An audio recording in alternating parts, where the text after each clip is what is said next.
Welcome to the Westminster tradition, where we are unpacking lessons from the public service, starting with the Robodebt Royal Commission.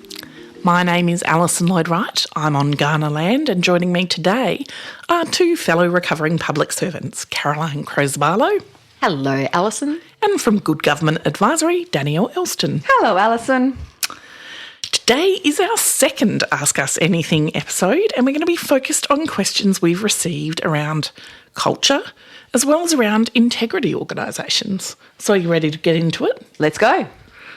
Okay, first question. The public sector prides itself on diversity and inclusivity, though many of the administrative problems suggest insularity, complacency and a lack of imagination. Ouch. Ouch, but great vocab. How can we address this? Sorry to you, Dee. Oh, look. It's just like, and a long silence. I think this is tricky. I think some of it is time. I think where I'm getting to with some of this is we're going to have to change what we focus on in culture and change. I think we have gone through 20 years of focusing on certain things that have created certain cultures and probably solved certain problems that existed, but we're going to have to do a real reset around, because the lack of imagination goes back to our constant thing around curiosity, swimming outside your lane, creativity, speaking up, creativity and all of that kind of thing. And how do we address it? You can't do it if you don't feel safe and you think your career is going to be jeopardised by it. So we have some big shifts and fundamental things we need to make sure. Yeah. So my starting point is I'm not sure the public sector does pride itself on diversity and inclusivity so much as says it does. Well, I was thinking more like the way diversity and inclusivity are defined. Are actions of performance as opposed to like real reflections on what that is and does look like. So yes, I agree. I think we might pride ourselves on it, but that doesn't mean we're doing it.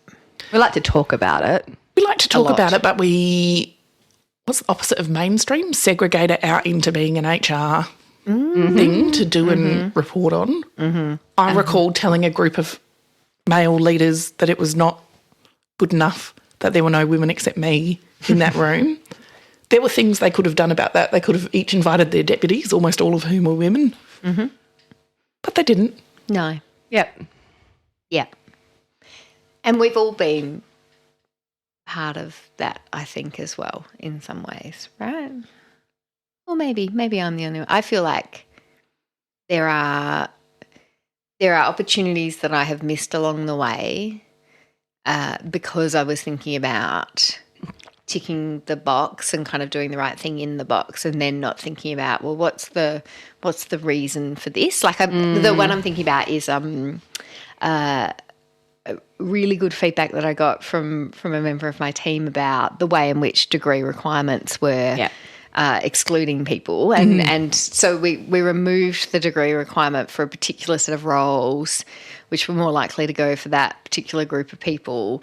And it's like, but actually I don't know that I did the kind of work at the time of thinking, but what does it mean that I require a degree? Like what am I looking for? What do I value and how do I show what I value? So to me, diversity and inclusion is also about the definition. We want diversity and inclusion for people who are already public servants or can pretend to be public servants on their way in.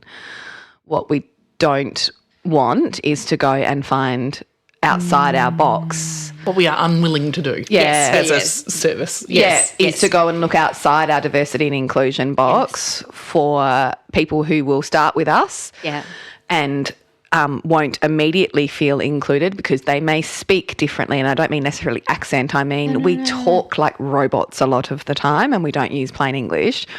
And so we pride ourselves on, as long as you can get past the first 100 hurdles, we are more than happy to take you from a diverse background and include you. But you have to already have ticked a whole heap of boxes first. So to go to the question then, it really doesn't address the insularity because we're just picking people of a type.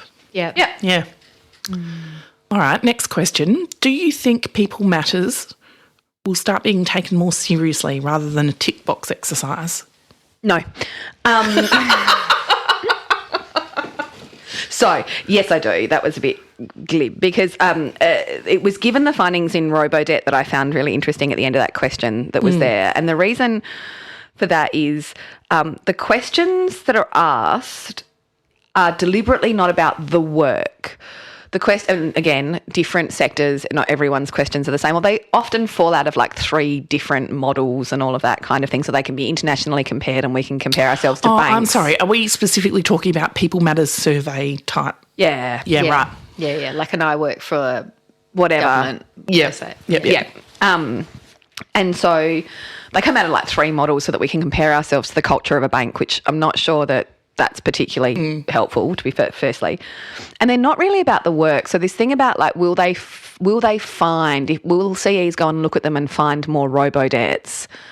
I'm not sure that they always will. I think they can find lots of things that they're not looking for and then do all the things we want them to do to fix it. But the question in Robodebt was often like, the policy is wrong. And those surveys are specifically designed not to ask that, so that we can compare ourselves to banks. But also I'm not sure how we can do that because it can't become push polling.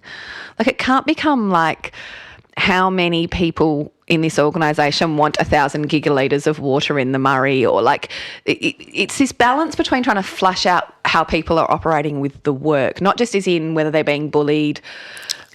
Surely it could have gone to, though, that Catherine Campbell saying she wasn't aware that there was culture where people felt that they couldn't speak up. An integrity culture is a culture that enables a diverse range of views to be expressed in a reasonably safe environment. Yeah. And it doesn't mean everyone has to agree with those views. Like, I think that's the mark of a kind of quite sophisticated organisational culture, that people are happy to say out loud the things, and then the boss is happy to say out loud, I hear you, but we're doing it for these reasons and this way, and like, that's okay too. So I do think that is like a really important part of building a culture that's resilient to the things that drove Robodebt, which is single-mindedness, narrowness of focus, only looking at your thing. And the concern I guess I've always had with those kind of cultural pulse surveys is I would like to, as a leader, create an environment where people didn't feel that they had to give me that feedback anonymously. Yeah. I mean, a great avenue that it exists, but I think it's because too many people don't spend the time walking the floor, sitting down with their staff, creating a relationship of trust where it's safe to speak up and say, I don't like the way you're doing this, and I say, I appreciate that feedback. And I still think the metrics in them make it hard to pull out some of the things that we talk about. So, like, there's not a question that says, can you swim out of your lane? There are other questions that might lead you to want to talk to your cohorts about, like, there are other questions about your level of comfort and how well you're doing that might... there are often questions that are like, how well supported do you feel to collaborate with others? Like, there's often those sorts of kind of culture questions, which I think are... Like, I don't think it's everything, but I do think they're an important demarcator. I will just say out loud also, I don't think you should be afraid of a bad employee engagement I agree. response. Like, sometimes you get a bad employee engagement response because actually the direction you're going is not a direction your workforce wants to go in, and you're partway through like exiting the part of the workforce that doesn't want to do that work, and that's okay too. Like, we should be okay with the idea that like not everyone will want to be in the journey for every piece of work, and actually people will be happier if they go and find the work that really aligns with the things they want to do. Yeah. And how do you tell? But see, how often do leaders... Because I have it's funny you should say that, because I had a how to tell when it's people who don't want change. Yeah. Yes. And how often do leaders say, oh, well, I've sent a tough new boss down there, and that's why that unit has given, I mean, you could easily make an argument in Robodebt that the compliance unit was getting less good results because they were rolling out a massive program and it had generated all this activity. Asked to do change they didn't want to do. I mean, so Catherine Campbell wrote that email, right? Which is, they don't like the automation. They're worried about losing their jobs. And see, sometimes that is true. So, I mean, I think there's a real problem with the question here is like, are these surveys going to change the world? I think we have to stop and think about, A, whether we're buying off-the-shelf products that compare us with sectors that don't work. Like, I would really love I think it would be more useful to have one used in Canada, Australia and the UK public services that was not out of the Harvard whatever, that compared purpose-driven type work in a bit of a different way. And I'm just not not completely convinced that we're very good with the metrics when we get them of going, and sometimes they're really contradictory. They might say, I feel safe collaborating with my colleagues, and then there might be another metric that's a little bit similar and they've gone completely in the different direction. And they're a starting point. Yeah, and sometimes you can't tell, like they use words like leader. And it's like, do you mean the manager? Do you mean the leader? Do you mean the team leader? You know, so for some people, they're like, I hate the CE, so I'm going to tick it there, but I really love my direct manager. And then the direct manager gets the results. And they're like, why is everyone really angry? Oh, they're angry with the people above me. Yeah. So I do find that they're not excellent. They are signals that need digging into, but not always as perfect data sources as we make them out to be. How to encourage a culture of speaking up when people who do have often been managed out? So we've talked a little bit about the dysregulation that often goes with being a whistleblower, and I think this question speaks to me of that, because when I think about, I'm trying to think about examples where I've seen versions of this happen, and it's not usually been the speaking up, I think, that has made people view the person as not a team player. It has been the kind of the dysregulation with which the speaking up has happened in the past, I mean. So how do you encourage that culture? Like I just think there's some really practical things that you can do in that way. Like with my team, I would always do a thing where I would sort of say out loud what I imagined people might be thinking but not saying. So I'd be like, I can imagine you might wonder, like, is this just a cost-cutting measure? Or I can imagine you might wonder what's going to happen with the service delivery to X and Y. Like, let's talk about that. Like, I just think there's some active role modelling of saying the things that people think are uncomfortable is a very helpful technique. There's a guy who famously starts all his pitches to venture capitalists with the 3 reasons that you shouldn't invest. Yeah, it's very persuasive. It's that thing about trust that we were talking about before, right? Like the ability to say the uncomfortable thing. Yeah. And people do struggle. I mean, I have been using a similar technique in a lot of change management where it's like naming the can't be bothered, like this is going to be hard, I don't know who these people I'm getting, or this function, or like this kind of eye rolling, I'm subject to the processes of government. Because also, you're about to have to get up and go and it's going to have to get excited. But that is all true as well. Yes. But that is actually your experience of it, and to name it up front, because no one's going to put their hand up and say, I am eye rolling at you coming in doing a change management. I mean, look, some people actually probably would. But, like, you know, to give them, it's to create the space and permission, I think. And acknowledge that it's a genuine fear. I had to give some difficult feedback to someone very senior, and I started by explaining to them that there was a phrase in the public service that went frank, fearless and fired, and then I was hoping to nail just the first 2. I love that. That is so good, right? And then, because of course they feel drawn in, right? Like they're like, oh, it's so great that she thinks I'm not the sort of person who would fire her. She thinks I'm the sort of person who's grown up enough to hear the feedback. To hear the frank right? and fearless. Like it's a flattery as well as a thing. Like that's also beautiful. a gauntlet throwing. Go you. No, I think it's a little. Chris asks us, what do we think about the policies that require a reference from current or most recent supervisors when applying for a role, public service role? Chris notes that there's a real power relationship built into controlling exit from toxic workplaces, and it gives leverage to bullies. And I agree, Chris. Yep. So what do I think about the policy that requires a current reference? I think it's rubbish, but I also think recruitment generally can be quite, like, there's a lot of gates, again, even internally, that we make so that it's really hard to speak truth to power and then find your next job generally. I also think you can be honest. So, I mean, whether it's a strict policy that you have to have the contact details of I think you can say to someone you are applying for a job with, I'm leaving somewhere where I'm really unhappy. I have a different view as to the direction of it with my boss. And so instead of throwing my toys out of the cot, I've decided to go and find something new. So here's the person, my last person before that. Here's the person before that. If your policy requires my current person and I'm unsuccessful in this job, that's going to make my life that's going to have repercussions difficult. for me. But if we get right to the end of this process and you need to do that, and you need to do that with the full knowledge that we are not aligned in our views of the work, you should still apply for jobs. I love that, Danielle, because I was going to say I look with scepticism on people who don't list their most current employer as their referee. I don't. Yeah, that's interesting. Oh, I really do. That's interesting. I really do. And I think about some spectacularly bad appointments that have been made where I'm like, gosh, if they had just called me as their most recent line manager, I would have said something. And so, like, I love that idea that actually you have just a more nuanced and sophisticated conversation about why or why not you mightn't at this moment. You don't have to divulge like every last drama. Oh, God, no. You just have to say it's not working out, which It's is not why a I'm applying. relationship. Yep. Right at the end, very comfortable if you do it, but I prefer to keep it other under the refs. hat. Can we keep this? And if I'm the last person and you need to either tick the box or confirm your views or whatever, then can we do that at the very end? Yeah.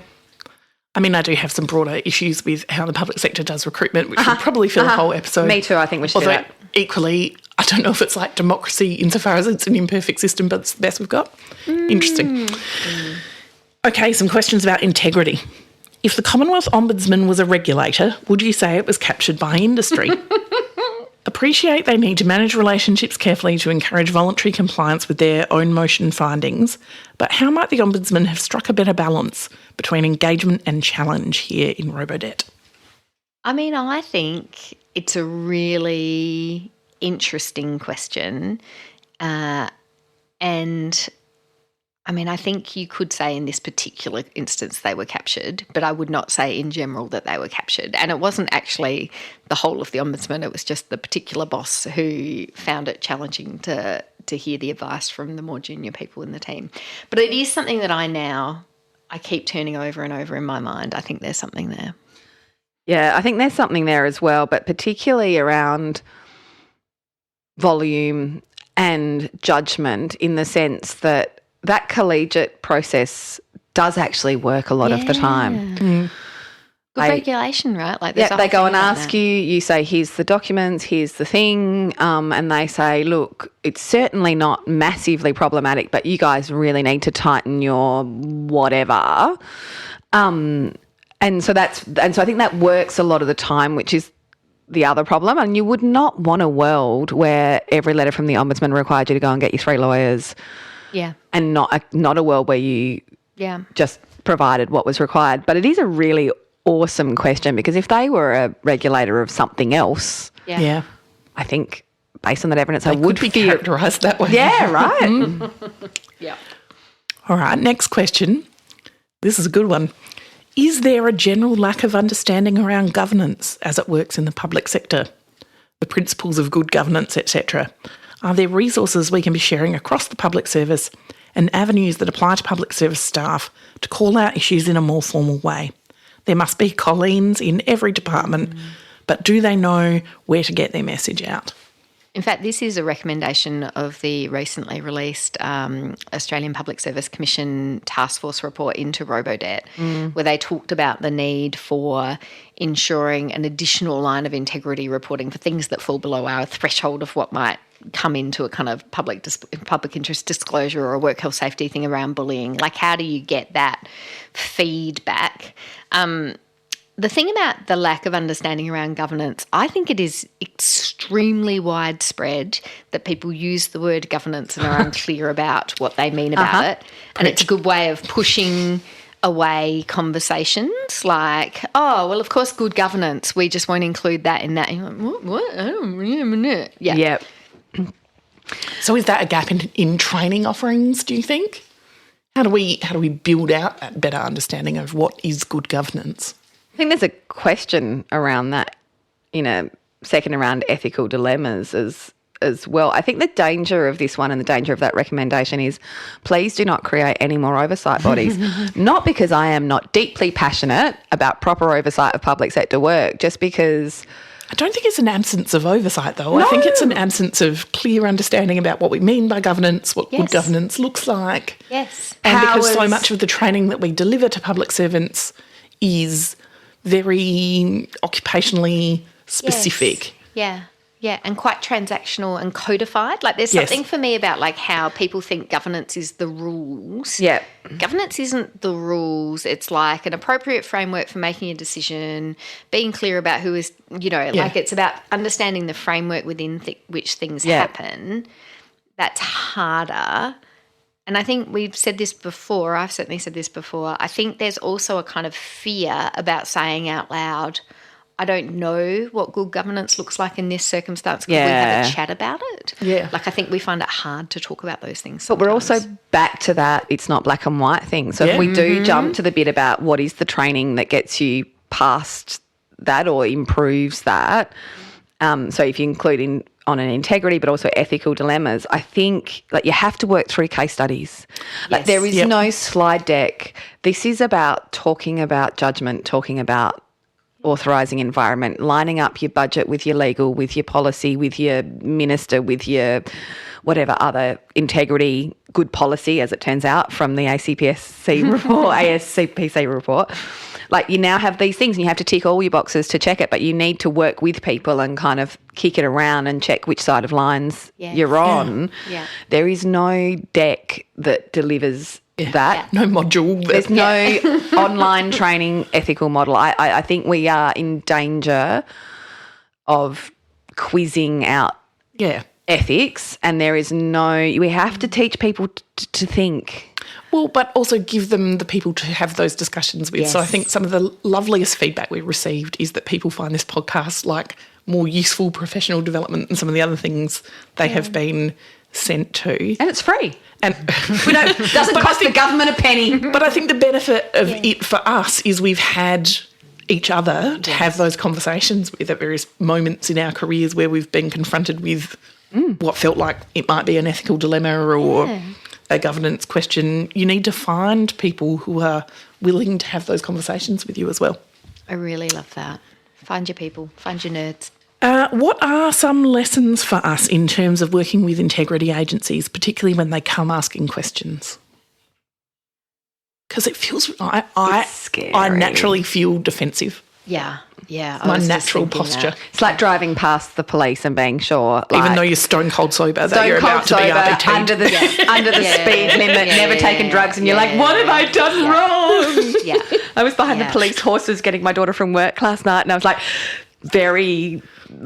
is there different rules near a police horse? Should I move backwards? It's that, because that's what the feeling is when you get a call from the Ombudsman. What are the rules? Am I in the right space? Can I even tell anyone that I've got the call? Yep. And then if I talk to someone about having the call, they're going to think there's and how do I, there's a whole series of kind of spirals that you can do. I mean, I think to the point you made before in a different pod, Alison, about transparency, I do kind of think more is more sometimes. I can see how that might not always be the case, but I do kind of sometimes think give as much context and as much information as you can, and it kind of helps them understand the complexity of the thing in which you're engaging. But maybe that's super naive. I think one of the things you have to do before they call you is be a bit better at documenting your decision-making processes. And I don't mean that in a... Well, not even... No, slightly different to that, which is the procedural part of it. Yeah. Because the contextual stuff you're talking about, Caroline, is when you say we decided to reject the application, and for them to kind of determine whether they're comfortable with the process, they need to understand the context of it can be this or that, you applied, and what it was open what to the you words to find, mean, if they're technical, if they're, Oh, God, this is so true. So I was called before a Royal Commission once. It's probably not super secret because you could Google it. You can Google it. Anyway, I was called before the Disability Royal Commission, as it happens. And there are, you're asked a series of questions to answer in your witness statement, and then you go on and you do a verbal thing. And what became so clear to me as I answered the series of questions, which were so describe the policy, describe the procedure, describe the thing. And I was like, this enormous piece of work that we'd been doing, which was a lot of money, a lot of capability building, a lot of a really thoughtful piece of reform, none of it was in any of the places they were asking me about. And it was so fascinating to me. I was like, right. So if I only answer this series of policy and procedure questions, you're going to miss the $150 million we've put out doing this, and you're going to miss like the blah and blah. But it also made me think about, also, we haven't documented the connections between this giant program of work that actually articulates back into the way that we do our policies and procedures. So, like, you're so right, Dee. Like, there's something, yes, there's both something before but also something afterwards. And we went through and did a big review after that to make sure it was all kind of matching in. Which then made being asked the questions really valuable. Oh, it was so valuable. Because you just miss this thing in your barrelling forward in reform. Not uncommon, not a crime. No. But no terrible outcomes from it, right? Like the terrible outcomes were there. It wasn't a result of these. If you asked me that, we never actually documented a policy position. Yes. I also think that's one of the things. We don't write policy positions anymore. We run programs, or like not everywhere, but I do think that is an increasing thing. And they are to a form of policy. Yeah, but we don't say it. But just like program lines. And then when someone comes knocking and says, show us your policy on access to whatever, it's like... We've got a procedure and a I have an internal process that can tell you how I administer my process. Right? Yeah, no. But do I have a policy position on it? No. Yeah. All right, we're going to finish up with a cracking question from Sarah. Sarah asks us, has the podcast impacted your ability to continue working as public servants? If yes, why? And if no, why not? I mean, I am mindful that we have all left the public service and started doing this. Very much of our own volition. Very much of our own volition. I mean, I don't know about you guys. One thing I would say is that it has surprised me the different kinds of responses we've had from different leaders across the public sector. And we have been so incredibly supported by a number of leaders who, bring us along to talk to their teams. And you just feel like there's an appetite and an interest. But also fair to say, I think that there are leaders who, like across Australia, who have found this a little bit uncomfortable. Yeah, and I suspect risky. Risky. What was the phrase that there was someone who was like, eyebrows were raised. That was the phrase I got told once. And I just think there is... Not the first time in my life an eyebrow's been raised. It's true. It's true. And it's a joy and an ability to be able to do what we do, and that we've had the confidence to do it. And I would never have done it 10 years ago. Not even sure I would have done it 5 years ago. I think it took a degree of seniority to be able to do it. Yeah. No, look, I was going to say something very similar, which is like it hasn't impacted, but to kind of answer the unspoken part in Sarah's question, like there are people who are slightly more wary of open conversations about our practice, but they are an absolute minority. Surprising minority. I have there is a list as long as your arm of people who would like us to continue dropping into exec sessions, talking about everything from recruitment to integrity to all sorts of things. And there's a really strong appetite to have more conversations and less royal commissions in that sense of let's get better and let's get good at it. And that does require like operating closer to the edge than we normally would. This isn't a podcast on like first aid in the workforce or like the first 5 steps of policy development. If we're talking about ethical judgments and judgment calls, like you have to be able to have an uncomfortable conversation about that. And be prepared to be wrong. Tell stories as well. Like I think the storytelling part is the people find most uncomfortable. But to tell stories where maybe I would do it differently if I went back in time. And that's hard to say out loud because, that's saying to the public that I was serving during the time when I did the first thing that, like, I could have done better. And that's, like, a deeply uncomfortable thing for my bosses at that time to hear. Well, it's a deeply uncomfortable thing to have on, like, a public podcast when you're still appearing for budget and finance. Yes, exactly. When you're before a royal commission, indeed.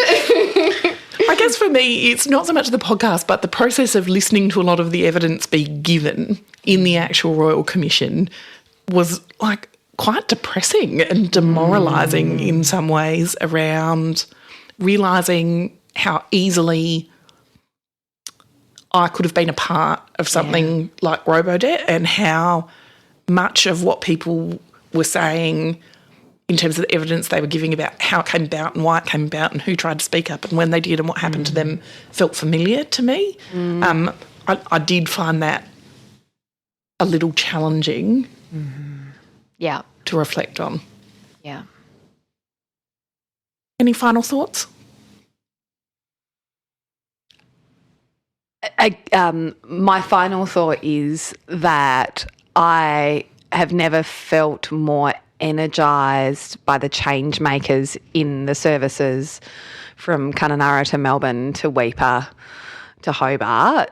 There are like hundreds and hundreds of chain rattling, I'm ready to talk. And I don't mean that in a whistleblower sense. We are so structural in the way that we try and think about things.